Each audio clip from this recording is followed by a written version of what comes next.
देश एकता करते तब विश्व बनता है। छोटे छोटे गेट के कण जब एकता करते हैं तब ईंट बनती है, और ईंटें एकता करती है तो ही दीवारें बनती है, और दीवारें एकता करें तो ही मकान बनती है। वही हम तुमसे प्रार्थना करना चाहते हैं। हम जात पात भेदभाव ऊंच नीच छुआछूत से ऊपर उठकर अगर समाज का प्रत्येक वर्ग का हिंदू जातियों को छोड़कर भेदभाव को छोड़कर हम हिंदू हैं और हिंदुस्तान हमारा है, इसके लिए अगर एकजुट हो जाए तो भारत को विश्व गुरु बनते देर नहीं लगेगी। भारत हम लोग नारे देते हैं, हम लोग प्रवचन देते हैं, इवेंट बहुत होते हैं, मूवमेंट कम होते हैं। पता है भारत पीछे क्यों? पूछो क्यों है? पूछो। हम तुम लोग इसलिए पीछे ज्यादा है क्योंकि हम लोग इवेंट बहुत करते हैं, मूवमेंट कम करते हैं। हम लोगों को जितने इवेंट करने हैं, एक जने हमसे बोले बाबा तुम करना क्या चाहते हो? कि हम बताएंगे, थोड़ी करके बताएंगे। तुम समझ लेना कि हम करना क्या चाहते। लोगों को बल्कि ये लगता है कि हम लफड़े करना चाहते हैं, दंगे फैलाना चाहते हैं। नो नो नेवर, हम किसी के भी खिलाफ नहीं है। हम तो भैया ये कहते हैं जो सत्य है वो बोलेंगे, हम नहीं सुधरेंगे। को लगता है कि आप सुधरो, जो सत्य है हम वो बोल रहे हैं। हम किसी के पक्ष में नहीं, ना किसी के खिलाफ। हम अपनी सनातन संस्कृति के प्रचार के लिए, इसलिए हमारी प्रार्थना है। आज के सत्र में रामपुर में हमारे गुरु ने कहा जो भी तर गया वो भी तर गया। आप अंतर्मुखी होंगे, निश्चित है आप तरे। आप इस चक्कर में मत पड़ो। हमें उन हिंदुओं में बड़ा तरस आता है जो अपने धर्म को छोड़ देते हैं और चादर चढ़ाने चले जाते, कई तो कैंडल जलाने चले जाते। एक आदमी हमें मिला, हमका कहाँ के? बोले यूपी के। हमका यूपी के हो तो ठीक है, पर कहाँ गए थे? बोले चादर चढ़ाने गए थे। हमका क्या तुम्हारे फादर कम पड़ गए थे? तुम्हारे भगवान कम पड़ गए थे जो तुम दूसरों के यहाँ चले गए? और ये विचित्रता देखो, हिंदू अपने बाप को बाप नहीं कह रहा, दूसरों को बाप बता रहा।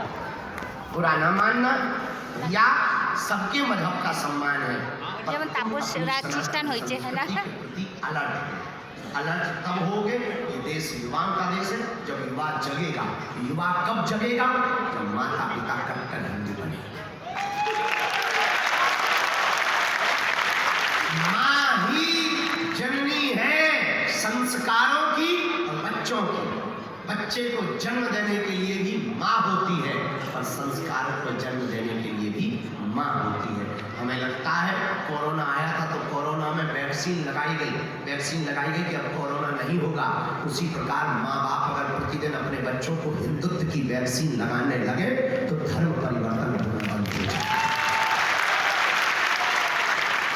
बदलना बंद हो जाए। ये तभी संभव होगा जब माता पिता कट्टर हिंदू बनेंगे। माता पिता कट्टर हिंदू बनेंगे तो भैया बच्चे भी कट्टर हिंदू बनेंगे। हम इस देश में कोई उपद्रव नहीं चाहे। कट्टर हिंदू का मतलब ये नहीं कि हमें किसी को काटना है या मारना, नहीं नहीं नहीं। कट्टर हिंदू का मतलब है अपनी सनातन संस्कृति की जागना, हमें अपनी महत्वता बतानी है। हम उस सनातन संस्कृति से जहाँ जोड़ों की सभ्यता है, जोड़ने की सभ्यता है, उस हमारी सनातन संस्कृति इसलिए महान है क्योंकि जोड़ने का काम करती है, तोड़ने का काम नहीं करती। जोड़ने का काम राम सेतु की कथा से उठा के बताओ। राम सेतु में जितने भी पत्थर हैं सब जोड़े गए तब पुल बना। जब तक पत्थर नहीं जुड़े तब तक पुल नहीं बना। उसी प्रकार जब तक हिंदू नहीं जुड़ेगा तब तक भारत समृद्ध नहीं बनेगा। हमारी सनातन संस्कृति कितनी महान है। शिकागो के धर्म सम्मेलन में आप तो हमारे साथ में बैठे आए जो कहाँ है फूट वाले भाई साहब बोला पुनी जी, अरे ये अमेरिका में रहते हैं, खूब अमेरिका की बातें हमको सुना है, बहुत अच्छे। हमको पूरे रास्ते भर अंग्रेजी सुनाती है, अंग्रेजी हमें आती है। उनकी चार्टर में हमने इनको फील नहीं होने दिया, हमें अंग्रेजी नहीं आती।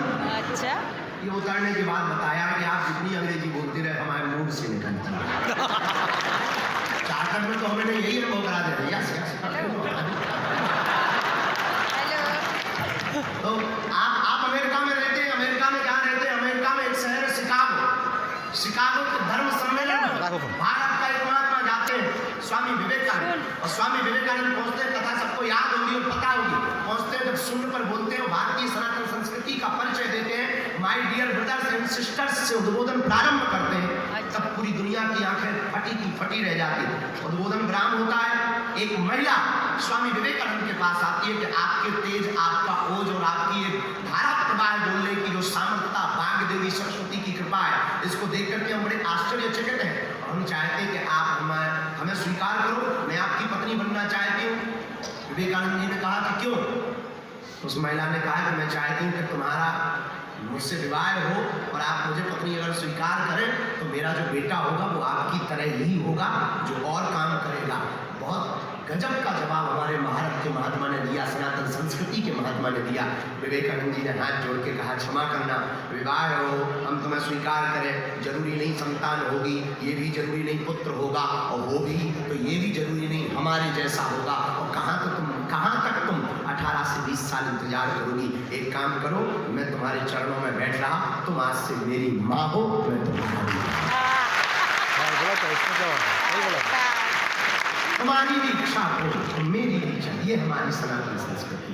हमारी सनातन संस्कृति इतनी अद्भुत है कि हनुमान जी लंका में जाते